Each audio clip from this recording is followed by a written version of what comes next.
ini dipakai untuk panti asuhan. Jadi batasi terus ini kan panti asuhan yang bagaimana gitu kan. Mungkin dari kawasan atau jenisnya. Terus habis itu aplikasinya ini apa? Aplikasi mobile, aplikasi web, atau batasnya terus dibuatin terus, ya kan? Habis itu ini bisa donasi langsung nggak atau tidak langsung, jadi batasan dibatasi terus. Ini cuma mengidentifikasi siapa yang akan mendonasi, tuh sampai si user bisa mentransfer dananya dan seterusnya. Jadi ditentuin terus di sini, kan? Nanti desain kalian sesuai dengan batasan-batasan ini, ya. Ya Pak. Terus platformnya juga, kan? Jadi seperti dibilang tadi, ini akan batasannya dia akan pakai aplikasi mobile, berarti platformnya dia berarti harus ada aplikasi mobile, pakai Android, berarti ini ada servernya di cloud, dan seterusnya. Jadi kira-kira bakal dibutuhkan komponen-komponen apa saja untuk sehingga sistemnya bisa jalan gitu. Kalau dia web berarti kan berarti aplikasi web gitu kan. Jadi nanti di sini kan kalian bukan dituntut membuat aplikasinya, juga membuat prototipenya ya. Jadi bisa aja kalian menghayalnya bagaimana gitu, nggak ada masalah. Kan? Iterasi pengembangannya, ya, bukan produk jadi yang beda dengan rekayasa prakaluna. Kalau rekayasa prakaluna produknya harus jadi didemokan. Kalau di sini prototipenya yang didemokan. Ya. Jadi bisa menghayal macam-macam, nggak ada masalah. Tidak perlu diimplementasikan secara real. Ya, jadi bisa dibilang sih pakai mobile, pakai web, atau apalah kombinasi juga bisa, nggak ada masalah.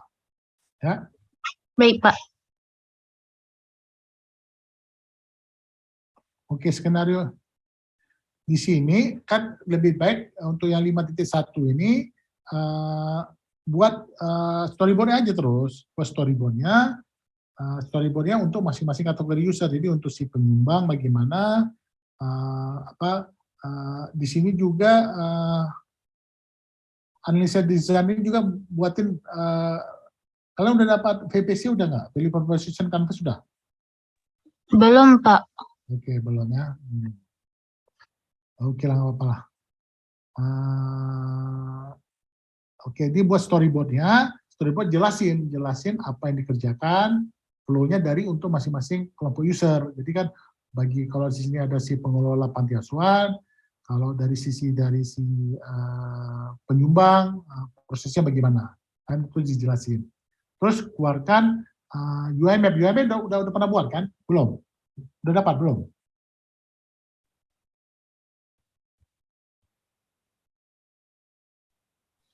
Belum juga, Pak. Belum juga ya. Figma tapi udah tahu kan? Sedikit, Pak. Oke.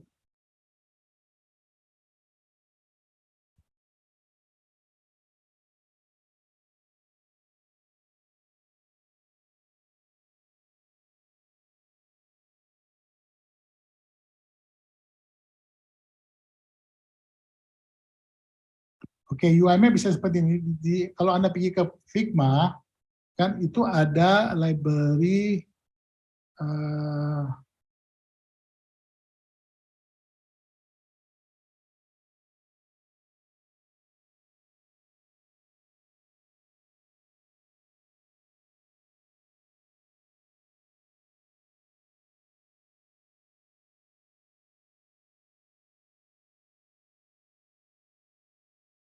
UI flow namanya, bisa dicari namanya UI flow dia. Oke. UI flow, flow kit namanya. UI flow kit itu bisa dicari. Nanti atau taruhnya di grup, nanti saya kasih linknya. Nanti Anda buat seperti ini aja. Jadi kan kira-kira rancangan halamannya itu apa, screen yang akan dibutuhkan apa saja. Kan jadi nanti kalau di screen ini nanti ada tombol ini, kira-kira dia akan lari ke screen yang mana. Jadi ini flow screen-nya, aliran screen-nya ini disebut dengan UI map. Oke.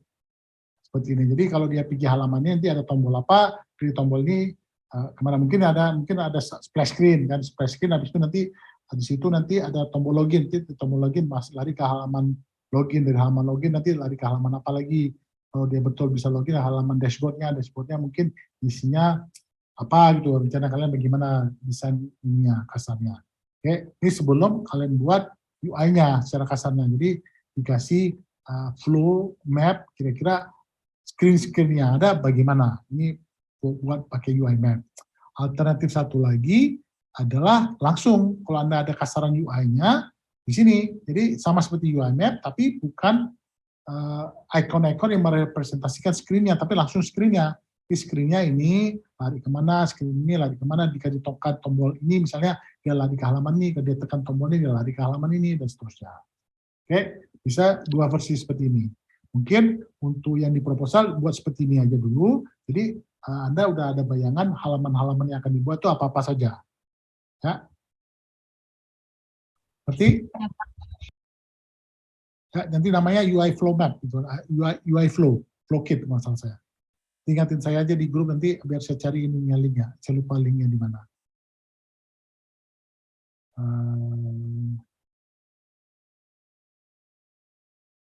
Ini template-nya ini.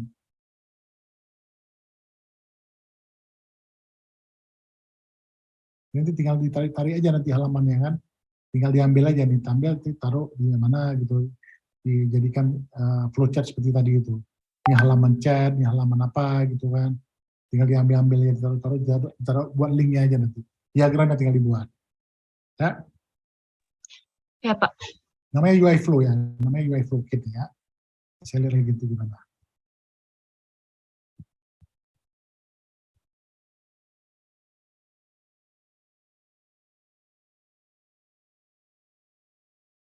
Oke, itu buat UI map-nya, terus taruh mana dia template-nya.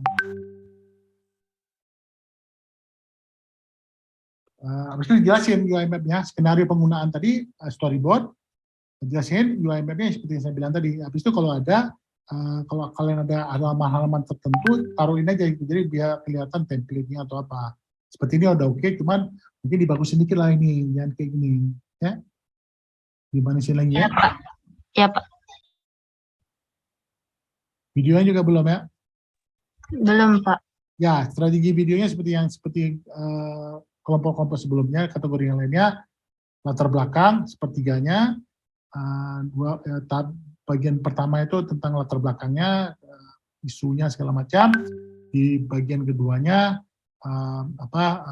solusi yang kalian tawarkan, jadi mungkin disimulasikan aja dikit flow-nya gimana, divisualisasikan, terus terakhir tahapan yang telah Anda jalankan, kalian sudah ketemu dengan panti asuhan, kemudian fotonya, sudah diwawancara, segala macamnya. Gitu ya. Ya, Pak. Daftar pustakanya juga ini pakai Triple E ya, pakai aplikasi Citation Manager ya. Ya, Pak. Oke, ada pertanyaan lain? Rabu bisa kita ini versi berikutnya? Bisa lebih lengkap proposalnya? Insya Allah bisa, Pak. Oke. Terima kasih ya. Ada lagi?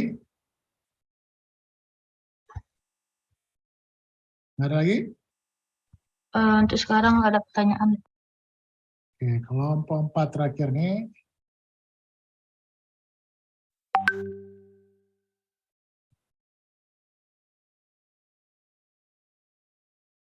Orangnya masih ada nih.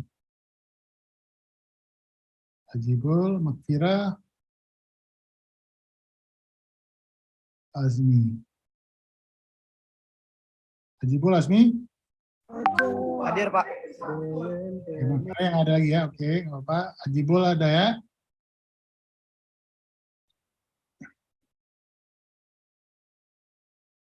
Oke, ini temanya nih seperti saya bilang tadi ya, harus lari ke SDG-nya. Ini lari kemana ini? Kan? Menteri gula darah Menteri gula dalam darah kan? Ini di mananya ini ya? Harus cari di sininya. Temanya yang mana dia? No poverty, zero hunger, good health paling di sini 3 ya. Kita lihat spesifiknya.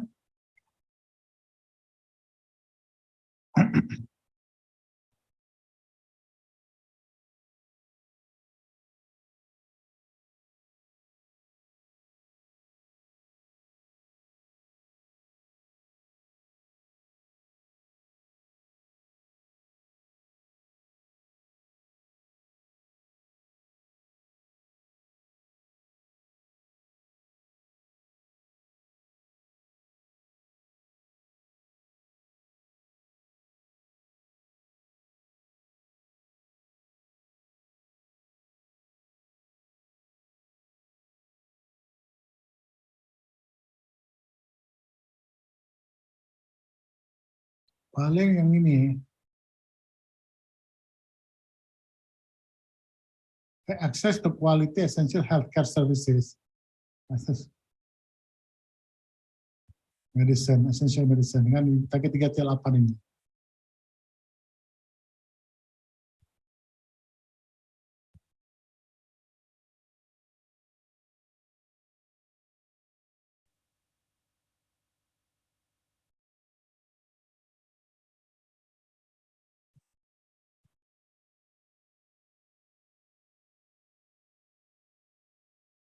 Ya, ini 3T8 nih paling ya. Siap Pak. Ini ya, kaitkan ke situ berarti nanti. Ini jangan pakai ini pakai IEEE ya, jangan pakai yang ini, jangan pakai yang Harvard ya. Baik Pak.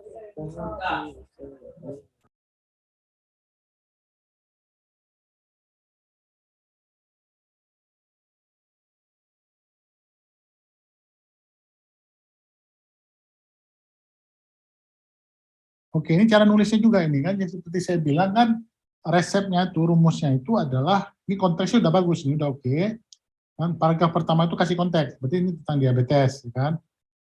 Kedua, apanya yang menjadi fokus kalian adalah deteksi kan, deteksi diabetes gitu kan. Jadi jelasin tentang deteksi diabetes kan. Bukan deteksi diabetes, untuk si penderita diabetes ini kan dia harus tahu kadar gulanya. Berarti paragraf 2 mendeteksi kadar gula dari si penderita. Paragraf 3, masalah yang deteksi kadar gula selama ini apa? Kan dia harus pakai alat khusus, datang khusus, tidak real time, segala macam. Jadi kompleks, harus diatur jadwal atau apalah kan. Jadi paragraf ketiga itu permasalahannya apa, yang sehingga membutuhkan solusi kalian. Ini permasalahannya itu apa? Paragraf keempat, kenapa solusinya selama ini belum layak, jadi mungkin tidak real time atau apa gitu kan. Dan yang terakhir, kenapa ini penting untuk diselesaikan, kaitkan dengan tema SDG, kesehatan lebih bagus dan seterusnya. Ya. Cara menulisnya seperti itu. Ya. Ini kenapa ini penting diselesaikan dan kenapa solusi yang ada selama ini nggak muncul di sini. Konteksnya udah banyak yang muncul di sini. Cuman itu yang belum muncul di sini ya. Tujuan juga seperti tadi, seperti yang kelompok-kelompok yang lain. Tujuan di sini adalah untuk luaran dari kegiatan kalian. Ini keluaran dari kegiatan kalian apa? Satu, analisa kebutuhan. Ini kebutuhan dari user ini apa? Atau mungkin pertama, identifikasi usernya siapa? Kebutuhan dari masing-masing user itu apa? Terus yang ketiga, desainnya itu uji dari hasil desain tersebut, luaran dari kegiatan kalian. Ya, bukan luaran dari sistem kalian, manfaat dari sistem kalian itu adalah di manfaat, gitu ya. Jadi manfaat ini jawab di latar belakang. Jadi dengan adanya sistem kalian ini, apa yang bisa diselesaikan? Nah, itu yang masalah yang telah kalian identifikasi di latar belakang. Ya. Terus nanti di manfaat ini dikaitkan dengan SDG. Dengan ada ini, maka dia dapat membantu menyelesaikan masalah SDG dan seterusnya, gitu kan. Terus kasih dampaknya. Jadi dengan ini maka akan mengurangi apa secara kuantitatif, angka kuantitatif yang bisa menunjukkan bahwa dampaknya itu bagus gitu kan, punya dampak luas gitu ya. Ini gambarnya juga kasih acuannya nih ya. Nah, seperti ini kan IO framework segala macam ini kan ada acuannya ini kan. Jadi bukan kalian sendiri yang ciptakan kan. Berarti kan kalian mengacu ke sesuatu, jadi acuannya ditaruh di sini ya. Siapa? ACD-nya juga acuannya di mana dan seterusnya. Ini personanya ditaruh di sini ya. Batasan produk belum ada ya, platform juga belum ada ya. Belum Pak. Di batasan produk seperti saya bilang tadi. Jadi ini apa batasannya? Asumsinya harus ada alat untuk dipakai yang connect sini. Alatnya itu pakai Bluetooth. Jadi batasan-batasan yang kalian pakai nanti kan. Habis itu nanti aplikasinya itu jalan di mobile atau aplikasinya nanti harus ke web atau apa. Jadi ditulisin terus di sini. Jadi kemampuan sistem yang akan, keterbatasan sistem yang akan dikembangkan. Kan? Dan platformnya, jadi kalau misalnya ada alat, itu bilang platformnya Dia akan ada sensor yang membaca gula darah secara litam atau apa, pakai seperti gelang di sini. Dia akan pakai, dia akan dia baca, dikoneksi sama Bluetooth ke HP atau apalah nanti kan. Nah, untuk memberi informasi ini levelnya bagaimana. Ya. Siap, Pak. Karena kalian tidak mengembangkan sistem secara real, kan cuma prototipe, jadi kalian bisa meng-hire macam-macam di sini. Karena kalian tidak mengembang beda dengan kategori rekayasa perangkat lunak harus jadi softwarenya. Software itu alatnya. Kalian kan cuma prototipenya aja, jadi tampilannya, cara kerjanya udah muncul, itu aja itu cukup. Jadi kalian bisa meng-hire macam-macam di sini. Jadi bisa yang lebih sophisticated lah, dipakai Bluetooth lah, pakai mungkin kalau mau pakai artificial human langsung koneksi ke mungkin ke otak langsung muncul, atau ada AR nanti muncul di kacamata, dia muncul langsung bacaannya gula darah Anda rendah atau apa. Jadi kalian bisa menghayal macam-macam di sini. Ya. Siap, Pak. Ini juga belum ada nih ya. Oke. Oke, jadi kira-kira versi berikutnya Rabu bisa ada nih. Insya Allah, Pak. Videonya ya. Video dan posternya ya. Oke. Ada pertanyaan lain? Tidak ada, Pak. Tidak tahu. Oke, jadi kita usahakan versi berikutnya hari Rabu sebelum kita diseleksi oleh nanti seleksinya saya minta coba ada di akhir-akhir lah ke panitianya, terus siapa yang akan diseleksi kirim ke nasional nanti ya. Di Rabu nanti saya buat form baru baik untuk sistem benam, untuk HCI, form untuk versi keduanya nanti ya. Ini yang hasil ini banyak yang tim yang belum submit apapun ini ya. Oke, nanti kita lihat lagi lah. Pak, izin Pak. Ya. Dari kami kelompok A6 belum upload di GC Pak, jadi belum ada di link yang Bapak kasih. Belum ada di mana? Di yang Bapak lihat tadi, yang kata Bapak kan tadi, yang terakhir tuh ke kelompok A4. Kami ini dari A6 Pak, belum upload. Jadi nggak ada di data Bapak. Kenapa nggak diupload? Tapi ini yang di GC Pak? Kenapa? Yang di Classroom. Iya, Classroom. Yang Classroom kami nggak upload Pak. Yang semalam cuma upload di USK Pak. Kenapa nggak diupload di sini? Lupa di upload Pak. Jadi tapi yang saya review tadi udah dengar semua tadi ya? Udah Pak, tapi punya kelompok A6 belum direview Pak. Ya udah nanti sekalian aja nanti kamu upload aja, nanti besok saya komentari di grup aja nanti. Upload aja terus. Boleh sedikit pertanyaan lagi Pak? Ya. Di situ kan ada tuh target pengguna Pak di poin di bab 4. Oke. Nah itu jadi sebutkan siapa user itu kelompok user aja nanti Pak. Ya, kelompok user, persona, pakai persona. Jadi itu belum siapa user yang telah kita lakukan usability test Pak kan? Bukan, itu kelompok user. Kelompok user. Oke, baik Pak. Kan target penggunanya di sini kan kelompok user, sebutkan siapa-siapa user yang kalian buat personanya. Jadi bukan penderita, misalnya kalau seperti tadi yang diabetes, penderita diabetes. Habis itu nanti mungkin kelompok user berikutnya adalah dokter. Jadi dokter dia bisa memantau penggunaan memantau gula darahnya secara real time, dan sistemnya.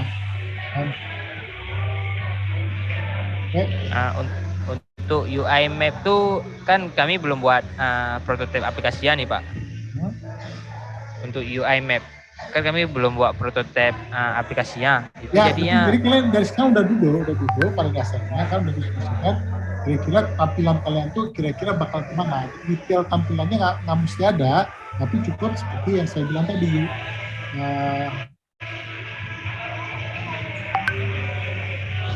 Kayak gambaran kasar seperti ini ya, seperti ini. Kan ini ada halaman splash screen, nanti ada halaman login, nanti dari halaman login ini lari ke halaman dashboard. Di halaman dashboard ini ada apa-apanya, komponen-komponen ini seperti komponen-komponen seperti ini udah ada muncul. Jadi kira-kira bayangan screen yang harus kalian kembangkan udah muncul. Ya.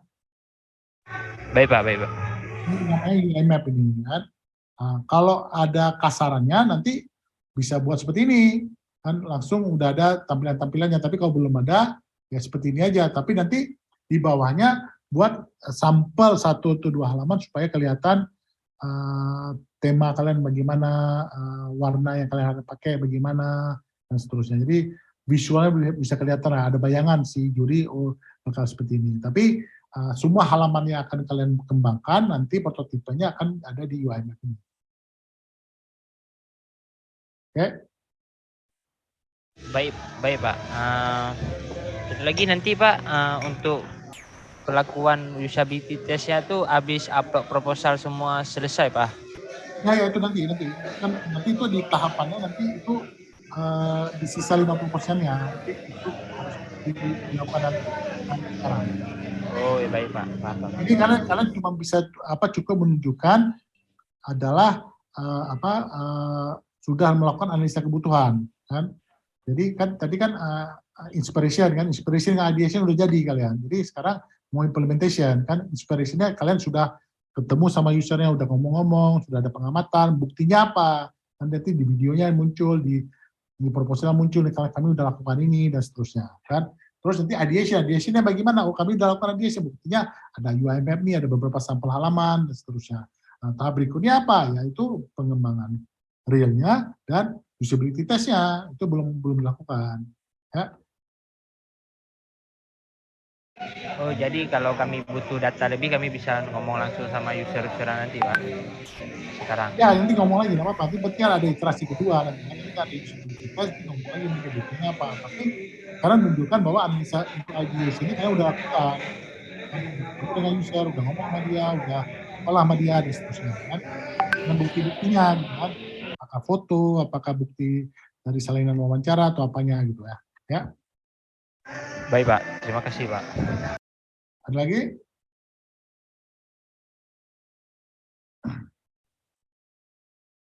Oke, kalau nggak ada nanti saya tunggu hari Rabu untuk versi kedua, nanti saya submit link untuk versi keduanya. Untuk yang telah tunggu sampai sekian malam segini sampai dengan 11, saya ucapkan terima kasih. Semoga nanti proposalnya bisa lebih kuat ya. Ini untuk yang hardware software co-design, sistem benda HCI, kita review sekali lagi di hari Rabu, nanti kita lihat jam berapa nanti ya. Oke, terima kasih ya. Selamat malam, Assalamualaikum warahmatullahi wabarakatuh. Waalaikumsalam. Waalaikumsalam warahmatullahi wabarakatuh.